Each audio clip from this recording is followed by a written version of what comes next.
আসসালামু আলাইকুম প্রিয় শিক্ষার্থীরা, আজকে আমরা ষষ্ঠ শ্রেণীর একটি অঙ্কের সমাধান নিয়ে হাজির হলাম। দেখো, এখানে একটি পুকুর আঁকা আছে। পুকুরের দৈর্ঘ্যটা দেওয়া আছে, দৈর্ঘ্য দেওয়া আছে আর প্রস্থ দেওয়া আছে। দেখো, দৈর্ঘ্যটা হচ্ছে, দেখো যেটা বড়, এই যে দৈর্ঘ্যটা দেওয়া আছে x মিটার আর প্রস্থটা দেওয়া আছে 3x-3 মিটার। এখন আমরা অঙ্কটা সমাধান করব। আগে প্রশ্নটা আমরা একটু পড়ি। উদ্দীপকের উল্লিখিত চিত্র একটি আয়তাকার পুকুর এবং পুকুরটির পরিসীমা 26 মিটার।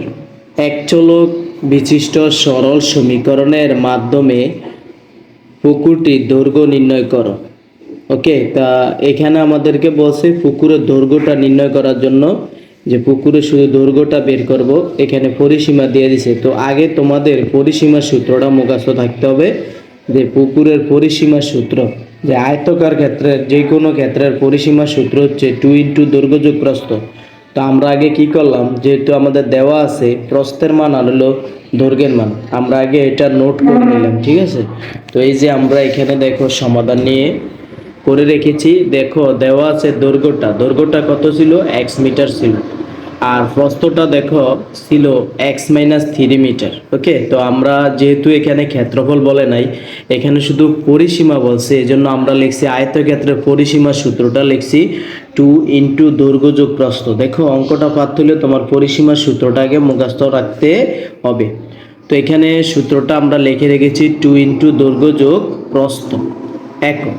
এখন দেখো, যেহেতু পরিসীমার মান তারা দিয়ে দিছে, দেখো পরিসীমার মান কিন্তু তারা 26 মিটার দিয়ে দিছে। দেখো এখানে পরিসীমার মানটা দিয়ে দিছে অলরেডি, এখানে 26 মিটার। ঠিক আছে, পরিসীমা যেহেতু দিয়ে দিছে, প্রশ্ন মতে আমরা এখন শুরু করব। তো এখানে দেখো প্রশ্ন মতে আমরা পরিসীমার এই যে সূত্র 2 আছিল, 2টা বসাইছি, আর দৈর্ঘ্যের মানটা তুমি কত পাইছিলা, x মিটার। এই যে দৈর্ঘ্যের জায়গাতে x বসিয়ে দিছি, এই যোগের কি দিছি, যোগ, আর প্রস্থের মানটা কি x-3 দিছি। আর যেহেতু পরিসীমার মান তারা 26 মিটার দিয়ে দিছে, তো এখন দেখো এই যে এখানে x আছে, x লিখলাম প্লাস, আর এই যে x-3 ব্র্যাকেট শেষ করে দিলাম, ফার্স্ট ব্র্যাকেটের কাজ শেষ। এখন 26 দেখো এটা আছে গুণ আকারে। তুমি যদি এটা লেখো x প্লাসের 2টা x আছে, তাহলে -3, তাহলে এটা আছে গুণ আকারে, এপাশে গেলে ভাগ আকারে হয়। তার মানে 2টা যদি তুমি 26-এর ভাগ করো, 2 দিয়ে যদি 26-এর ভাগ করো, তাহলে 13 দুগুণে 26 পাইবা।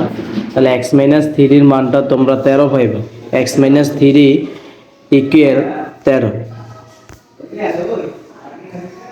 এখন দেখো, যেহেতু আমরা এটা আছে মাইনাসটা ওই পাশে গেলে কি হয়ে যায়, প্লাস হয়ে যায়। তাহলে -3টা এই পাশে চলে আসলে +3 হয়ে যাবে।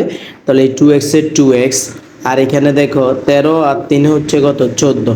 তো এই 2টা আছে গুণ আকারে। আমরা জানি গুণ আকারে কোনো সংখ্যা গেলে অপর পাশে গেলে কি হয়ে যায়, ভাগ আকারে। যোগ আকারে থাকলে বিয়োগ হয়, বিয়োগ আকারে থাকলে যোগ হয়, গুণ থাকলে ভাগ হয়, ভাগ থাকলে গুণ হয়।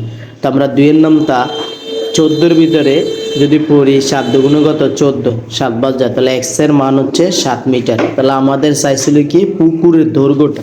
যে তারা শুধু আমরা বলছে পুকুরের দৈর্ঘ্যটা নির্ণয় করতাম। দেখো এই যে পুকুরের দৈর্ঘ্যটা আমরা নির্ণয় করেছি। তাহলে পুকুরের দৈর্ঘ্যটা কত মিটার আছে, x = 7 মিটার আছে। তাহলে পুকুরের দৈর্ঘ্য হচ্ছে 7 মিটার। ওকে।